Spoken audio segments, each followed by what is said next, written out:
Hello and welcome back to another episode of A Method to the Madness, our Breaking Bad edition. I'm your host Mitchie, and joining me as usual is Patrick. Hello. And this time we're covering the final episode of season 4 of Breaking Bad. That's episode 13, titled, what's it called? It's called Face Off. Face Off. I want his face off. Wait, what? Does that actually get said? No, it's have you never seen Face Off, the movie with Nicolas Cage? Nah. Bro, what? How you okay. Nicolas Cage, I don't know about him. That's one of his good movies. Okay. Yeah. You should watch that. Maybe. But yeah, anyway, this is a pretty epic episode. It sees the conclusion of Gus Fring's story and the end of basically an era, really. And I mean, if I was watching it back then, I'd be very surprised as to how they continue this. But anyway, that's what we're here to talk about. Should we go through the plot, please? Yep. All right. So, Walt removes the bomb from Gus's car and asks Jesse if he knows of a place Gus frequents that does not have security cameras.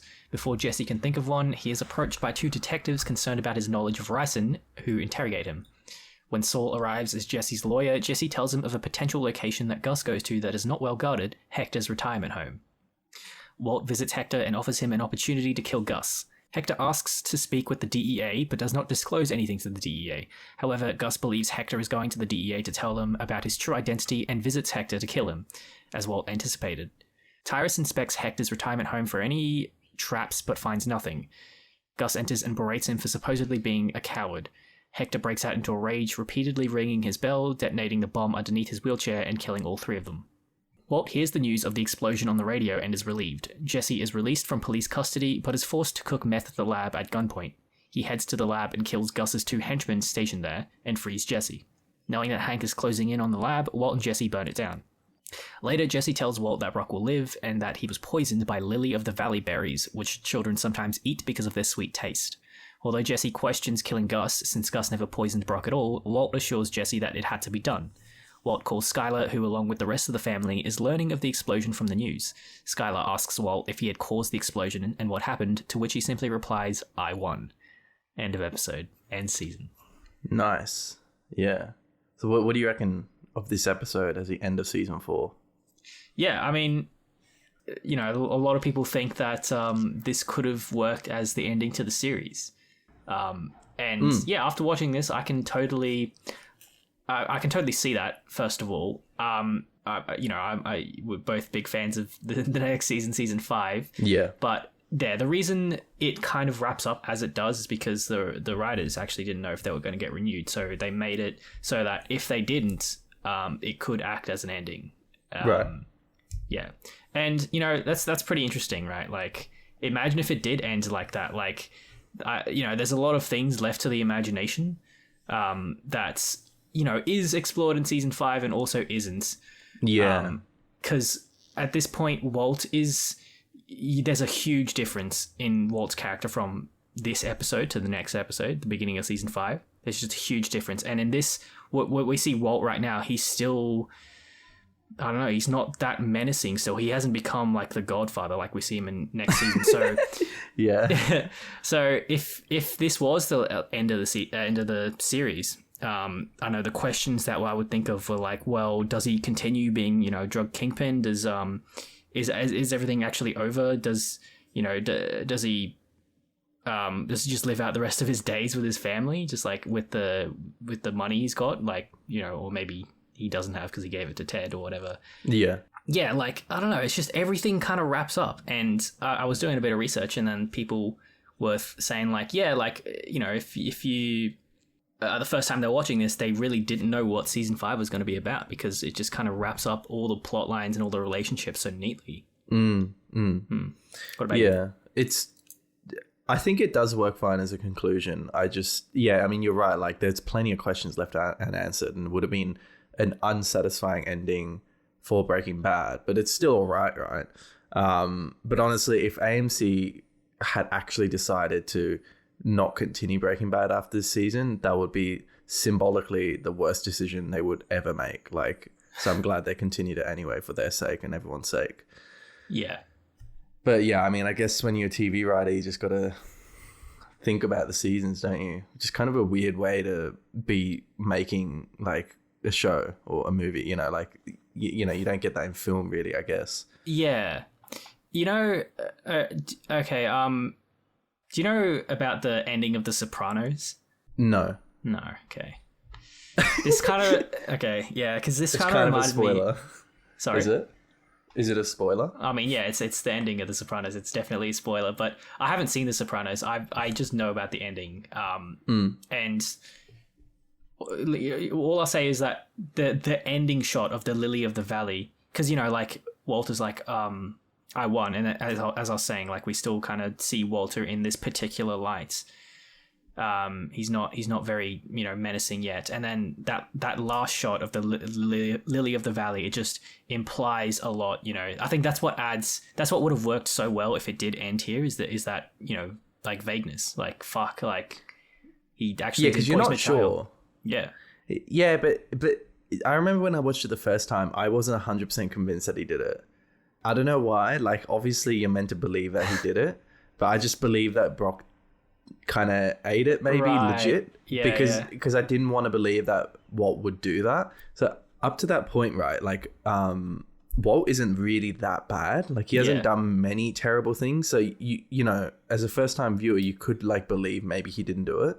But obviously the second time you watch it, you're just like 100% Walt did that. Like, he is a manipulative douchebag that really would actually poison a child, you know. So yeah, but I do really love that ambiguity at the end, which is pretty much instantly confirmed at the start of season 5. Yeah. So yeah. And as you said in the previous episodes, you know, we get that detail of how he knew how much to give Brock, but if it ended here, we wouldn't have. And I think we would just have to assume that he just poisoned Brock and just didn't really, you know, take into account whether he would live or not. He just did it because for his own reasons. Yeah, I am very curious as to how he exactly did it. Yeah, I was thinking that too. Like, is that ever revealed? No, I don't think so. That's actually really interesting. Like, I wonder how he managed to give it to him. Yeah, interesting. He had Huel slip it into his cereal. Yeah, Huel be doing everything. Yeah. Huel doesn't seem like the sneaky type. Well, he's pretty good at that sort of stuff. So yeah. I love. I guess the best part of this is just the end scene of Gus. It's just like, you know, when he's walking across the car park and there's that music playing, and it's very kind of like finale-ish. Yeah, it's kind of unusual for Breaking Bad to do that. Like, they don't.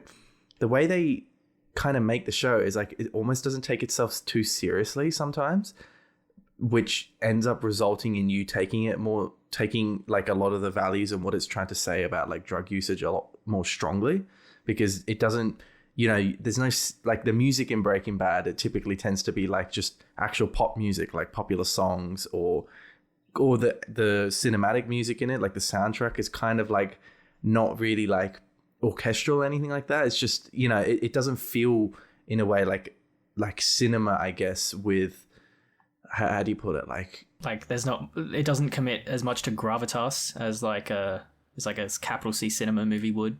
Yeah, exactly. Yeah, like Breaking Bad's really good at that. And yeah. But I feel like this is like the most like kind of closest that we get to that, when, you know, that whole final scene with Gus Fring in it. It's like, and it works so well, because I feel like it just deserves that so much, because it's like finally, like, you know, we really want to see this lunatic die, and everyone just wants to see that happen, and it's just such a great end, you know. Like, I don't know, it's just really good. Like, it's just treated very differently to the rest of what we've seen before, prior to this. I mean, I feel like it's meant to evoke like westerns again. Which 100%. It's done a couple times throughout the series. Yeah, I don't know. Yeah, you're right. Like, you know, that's why I think it should be really proud of how it's crafted its identity as a television show, as opposed, like, in direct opposition to, as in direct contrast to movies. Yeah. Because, as you said, like, the pop music soundtrack gives it this really kind of pedestrian feeling. Yep. Which, as a result, you know, really, like, distinguishes itself, its tone, and just everything, the feeling about the show. It's just wholly unique in comparison to cinema. Yeah. Yeah, exactly. Why did they kill Gus like that? Like, I've always wondered why they do that last scene with him where he walks out and half his face is gone. Like, well, because like he's just a cunt who won't die. Like, you know, in that last episode when he's walking to his car and then he just stops, like as if, you know, he's some sort of, he has some supernatural sense. Yeah. Like, you know, as we said, it's like, what the fuck? Like, this guy, like, he just refuses to die. And then when he walks out, it's such a good little like what the, it's like another repeat beat of that like, you know, what the hell? Like, how did he survive this? But then it's a quick bait and switch. But okay. Yeah, I think that's it. It's just to make you go like, holy shit, this guy cannot be killed. So the half face thing is just for the sake of like baiting you to think that he's not dead. Well, it's just interesting, like why they decided to do that, and I guess that's why. Like, I was wondering if there was some symbolism. Yeah, well, that's what I thought. But what does it symbolize? Well, because half of his suit is also intact, and the other half is ripped. So, you know, one side of him is this professional businessman that he outwardly, you know, expresses, and the other half of him is this rotten human being who's just like is a complete, you know, psychopath. Just sounds like Harvey Dent. Yeah. Well, that is it's exactly the same, actually. Yeah. Yeah, and it just communicates that he's a tough bastard as well. Half bastard. You know? Yeah. Walt just outright shoots that dude at the end, right? Like in the lab. Yeah.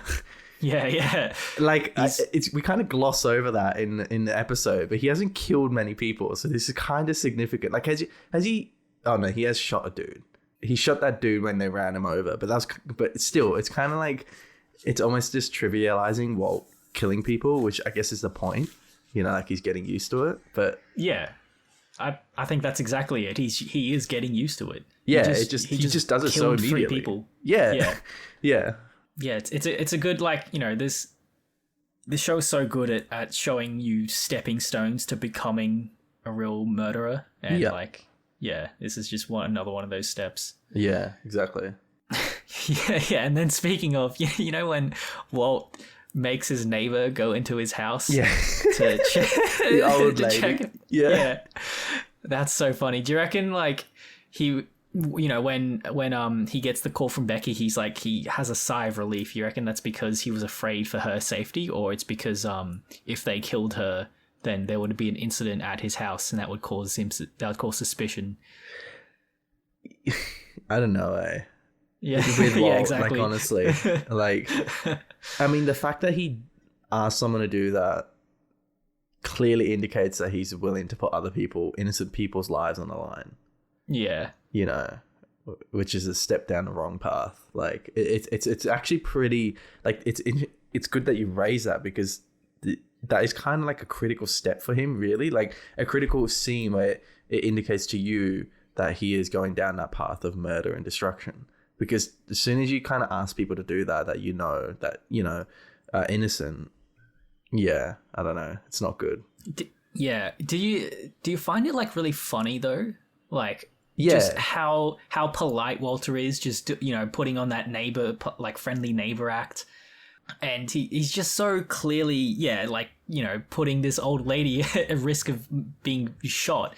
Yeah. Like, and he's just, it's not, you know, it's just played so, like, trivially. Like, it's, you know, there's a lot of really funny things in this episode. Like, when Saul's assistant is blackmailing Walt, or like, you know, trying to get more money out of him. Yeah. And she's like, no, plate glass like this is going to cost you like what, 20,000. And he's like, 20,000? What? No reputable vendor would ever charge that much. And then he realizes, and then he leaves through the gap in the door again instead of just opening the door.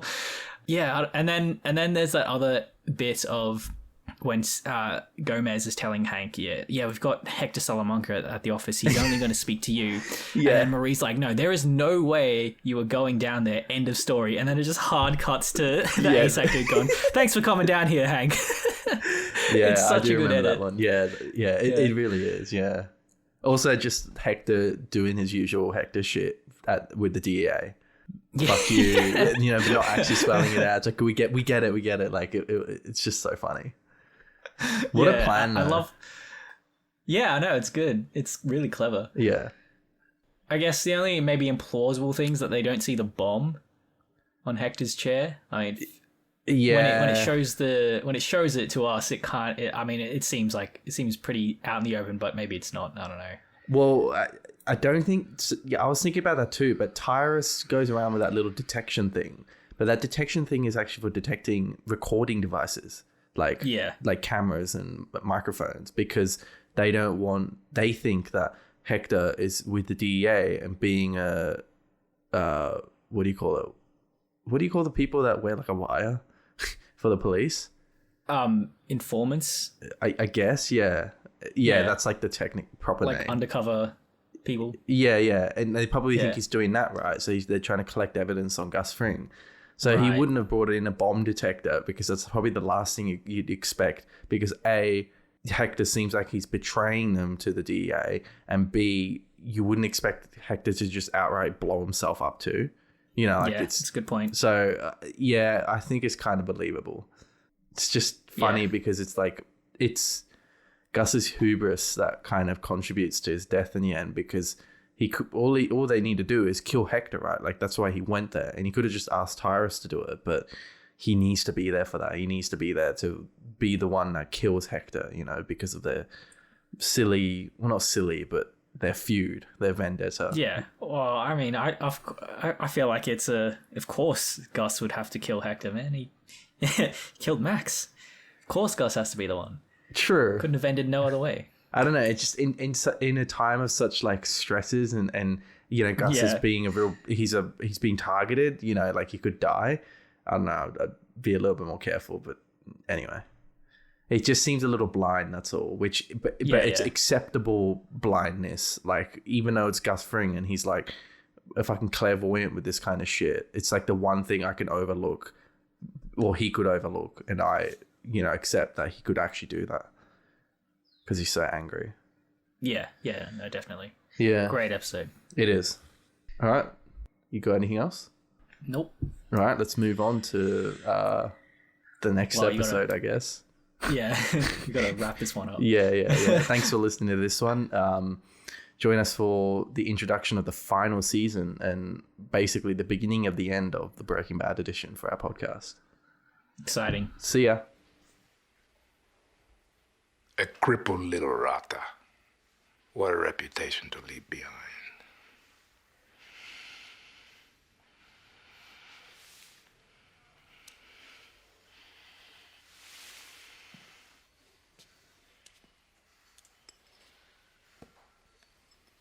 Is that how you want to be remembered?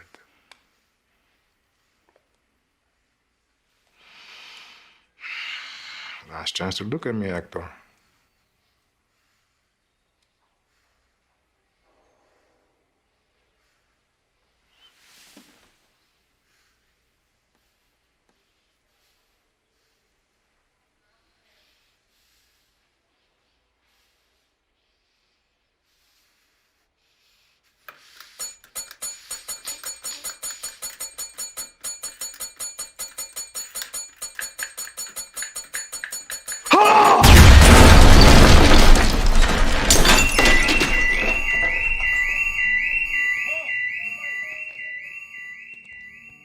If you like this series, Mitch is going to tell you where you can find more of these. Yep, so you can find us on Spotify, YouTube, iTunes, SoundCloud, or Stitcher. And we've also got a website, amttm.com, where you can find our fabulous episodes on Breaking Bad. If you have any questions, queries, insights, or criticism, you can send them to mail@amttm.com. And as always, thank you for listening.